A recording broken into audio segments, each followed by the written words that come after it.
Hello everyone. Today we'll be discuss about antenatal care. जैसा कि हम डिस्कस कर चुके हैं कि प्री कंसेप्शन केयर क्या होता है, ऐसे ही आज हम डिस्कस करने वाले हैं एंटीनेटल केयर। यानी कि एंटीनेटल केयर एक ऐसी केयर है जो कि हम आफ्टर कंसेप्शन के बाद और जब तक बेबी का बर्थ नहीं हो जाता है इस पूरे ड्यूरेशन में उस एंटीनेटल मदर, उस मदर को हम जब केयर देते हैं या प्रोवाइड करते हैं, इंक्लूडिंग हेल्थ बेबी और मदर तो या इन्वायरमेंट, तो ये जो प्रोसेस है पूरी कंप्लीटली केयर देने की, उसको हम क्या बोलते हैं, एंटीनेटल केयर। यानी कि ये जो हम जो केयर देते हैं, एंटीनेटल केयर हम जो प्रोवाइड करते हैं, जो मिडवाइफ्स है ना, तो वो क्या होती है, एंटीनेटल केयर मतलब एक गाइडेंस की तरह सपोर्ट करती है वुमेन को।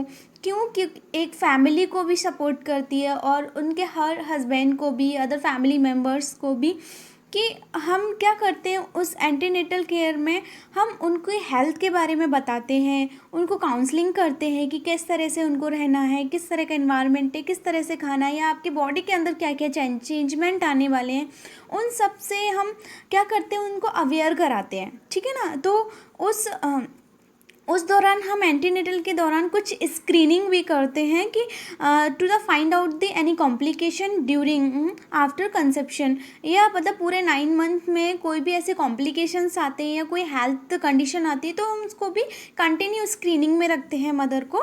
एंड और कुछ चीज़ें होती हैं जो कि हम मॉनिटरिंग करते हैं कि बेबी कैसा है, फीटल ग्रोथ अच्छी हो रही है या हेल्थ मूवमेंट अच्छा है उसका। तो दैट मीन्स ये सारे पॉइंट जब इंक्लूड करते हैं इसी केयर में, तो वो केयर क्या कहलाती है, आपकी एंटीनेटल केयर। एक हम देखें तो एंटीनेटल क्या है हमारे लिए, मतलब एंटीनेटल केयर एक ऐसी सिस्टमेटिक सुपरविज़न है। मतलब एक सिस्टमेटिक बोलें तो मतलब अभी 3 मंथ कुछ अलग सिस्टमेटिक केयर प्रोवाइड करते हैं एंटीनेटल मदर को, और जैसे जैसे क्या होता है कि फीटस ग्रो अप करता है वैसे वैसे वो सुपरविज़न हमारा बढ़ता हुआ चला जाता है। तो यानी कि एंटीनेटल एक ऐसा सिस्टमेटिक है, हम ऐसा नहीं करेंगे कहीं से भी स्टार्ट कर देते हैं। दैट मीन्स उसका एक सिस्टम वाइज होता है कि हम सिस्टम वाइज क्या कर रहे हैं, मदर को केयर प्रोवाइड कर रहे हैं, सुपरविज़न, यानी कि including both examinations and women to advise. यानी कि हम इसमें दोनों पॉइंट को इंक्लूड करते हैं, चाहे वो रिलेटेड टू वुमेन एग्जामिनेशन हो, चाहे रिलेटेड टू हेल्थ एडवाइस हो।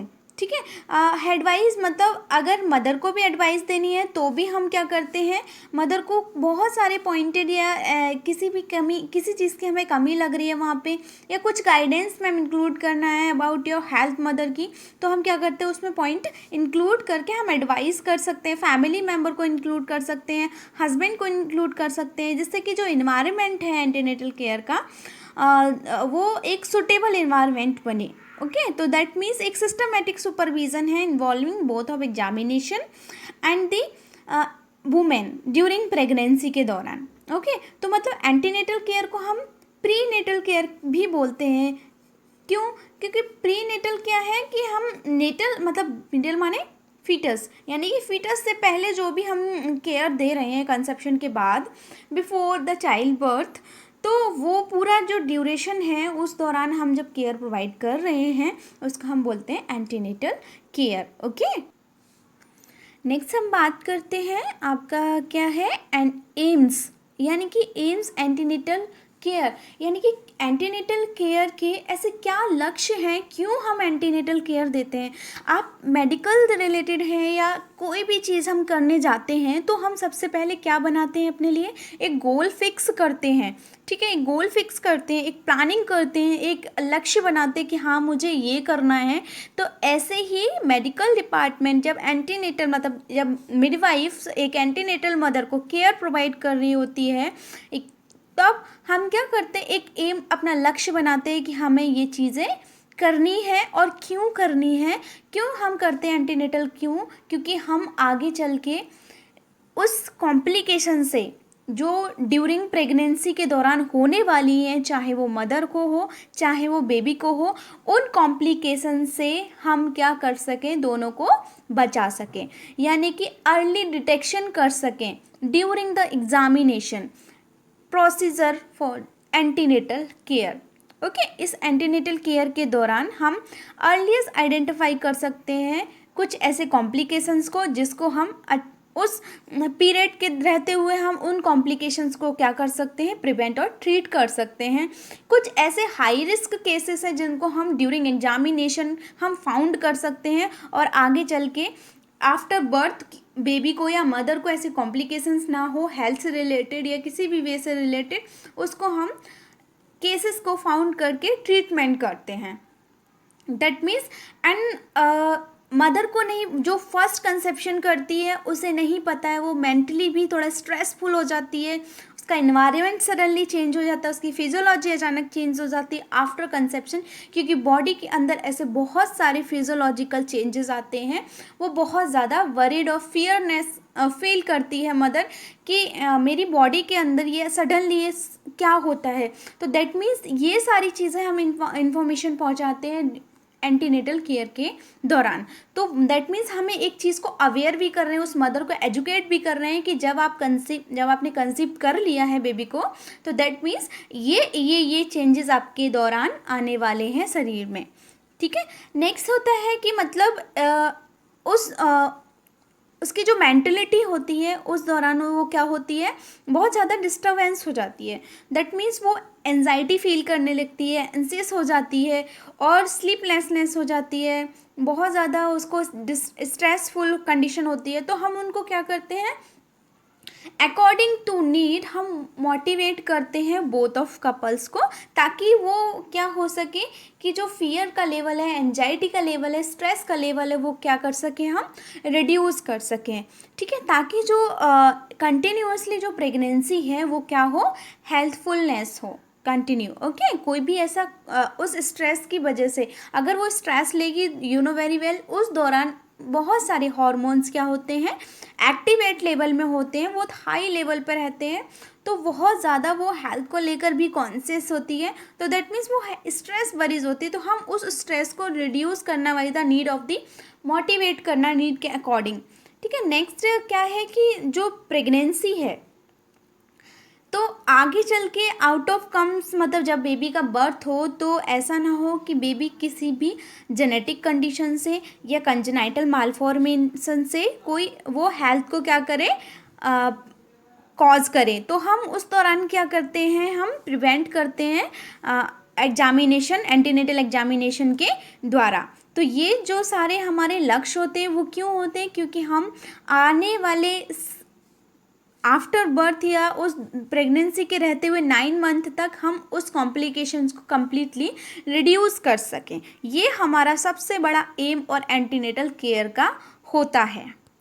नेक्स्ट हम बात करें एंटीनेटल विजिट। ओके, तो एंटीनेटल माने मैं बता चुकी हूँ कि एंटीनेटल वो केस है जो मदर कंसीव कर चुकी है, उसको हम केयर प्रोवाइड कर रहे हैं। ठीक है, लेकिन ये कुछ एंटीनेटल विजिट्स होती हैं, मतलब ऐसे विजिट्स माने हमें ज़रूरत होती है कि कब कब उसको हॉस्पिटल में ज़रूरत है दिखाने की, तो वो कब कब विज़िट कर सकती है हॉस्पिटल्स में, तो उसको हम बोलते हैं एंटीनेटल विजिट। यानी कि WHO से रिकमेंडेड है that pregnant women should be 4, मतलब जो इसेंशली एंटीनेटल केयर है WHO के अकॉर्डिंग वो कितनी है, 4, यानी कि 4 विजिट हैं। क्यों करते हैं, तो ये जो एंटीनेटल विजिट है वो हम इसलिए करते हैं to identify the any health problem condition या एनी कॉम्प्लिकेशन, जिसको हम आगे चल के क्या कर सकें, कम्प्लीटली ट्रीट कर सकें उस प्रॉब्लम्स को। तो हम यहाँ देखें कि एंटीनेटल जो विजिट्स हैं मैंने यहाँ पे इनलिस्ट करके रखा हुआ है। देखें आप, first visit, second, third and fourth visit, या कंटिन्यू 4 विजिट को मैंने इनलिस्ट किया हुआ है।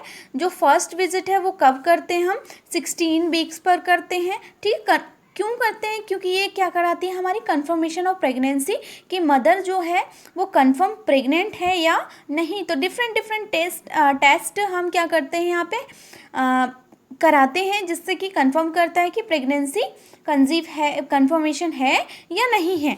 तो नेक्स्ट है सेकंड विजिट जो होती है, हम आइडेंटिफाई करते हैं एनी कॉम्प्लिकेशंस को, कि किसी भी तरीके से कॉम्प्लिकेशंस तो नहीं है, जो फीटस है वो वेल ग्रोइंग हो रहा है या नहीं हो रहा है, ठीक है ना। नेक्स्ट है थर्ड विजिट। थर्ड विजिट भी हम कंटिन्यू करते हैं, मदर को कहीं कोई प्रॉब्लम ना हो, बेबी को कोई प्रॉब्लम ना हो, ठीक है। नेक्स्ट फोर्थ विजिट जो रही आपकी 36 वीक पर करते हैं, क्योंकि हम कर सकते हैं कंटिन्यू बिफोर एक्सपेंडेड, मतलब जब तक क्या हुआ है कि मतलब बेबी बर्थ नहीं हुआ है उससे पहले जो विजिट हम करना चाहते हैं अकॉर्डिंग टू नीड या ज़रूरत है, तो वो है 36 से लेकर आपका 37 वीक्स तक हम कंटिन्यू आपकी क्या कर सकते हैं, विजिट करा सकते हैं हॉस्पिटल्स में, या अगर नीड है वुमेन को तो कंसल्टेंट हेल्थ वर्कर, ठीक है ना। नेक्स्ट है जनरली विजिट। हम एंटीनेटल विजिट देखें, वो जनरली विजिट होती है हमारी 13 विजिट्स होती हैं। नॉर्मली जो विजिट होती हैं लेकिन WHO के अकॉर्डिंग होती हैं वो 4 विजिट होती हैं, और जनरली विजिट की हम बात करें तो वो होती है 13। यहाँ पे देखिए मैंने डिवाइडेशन करके रखा है 13 कैसे होती है, अप टू 7 मंथ तक, यानी कि जैसे ही कंसेप्शन कर लिया है, मतलब कंसीव हो गया है, फर्स्ट मंथ से लेकर 7 मंथ तक का जो विजिट होती है, मंथ से जो विजिट होती है, वो विजिट पर मंथ विजिट करते हैं, यानी कि हर मंथ में एक विजिट ज़रूर करना होता है हॉस्पिटल्स में, ताकि आइडेंटिफाई हो सके आपको कोई प्रॉब्लम्स तो नहीं है हेल्थ रिलेटेड, और बेबी भी अच्छे से ग्रो अप हो रहा है, या बेबी को भी तो कोई ऐसे ही माल कंडीशन तो नहीं है, ठीक है। तो यहाँ पे हो गई 7 विजिट्स। नेक्स्ट हम सेकंड विजिट जो करते हैं वो आपका किस में करते हैं, 8 मंथ में, यानी कि 8वें मिनट में हमारी मंथ में 2 विजिट होती हैं, जिसको हम हाफ 15 डेज में डिवाइड करके देखें तो 2 विजिट्स हमारी कंटिन्यू होती हैं। यहाँ पे 9 मंथ पे हमारी 4 विजिट कंटिन्यू, क्योंकि 9 मंथ पे क्या है कि बेबी लेबर टाइम आता है, ठीक है ना, लेबर टाइम होता है, तो यहाँ पे बहुत सारी ऐसी कंडीशंस होती हैं जो मदर को प्रॉब्लम क्रिएट कर सकती हैं, मतलब या बेबी या मदर को कुछ ऐसे कॉम्प्लिकेशंस हो सकते हैं, या जब बेबी डिसेंट हो रहा है रिलेटेड टू पेन हो रहा है, एब्डोमेन पेन हो रहा है, या कुछ ऐसे ऑनसेट ऑफ द लेबर की कंडीशंस हो रही है, तो वो अकॉर्डिंग टू 4th विजिट यहाँ पे कर सकती है, ठीक है। तो ये है आपके कंटिन्यू, टोटल मिला के देखें तो हम 13 विजिट्स को क्वारी करते हैं, यानी कि जो जनरली जो एंटीनेटल विजिट्स हैं वो 13 है, और एंटीनेटल WHO के अकॉर्डिंग देखें जो विजिट वो 4 विजिट्स कंटिन्यू आपकी अकॉर्डिंग टू WHO है।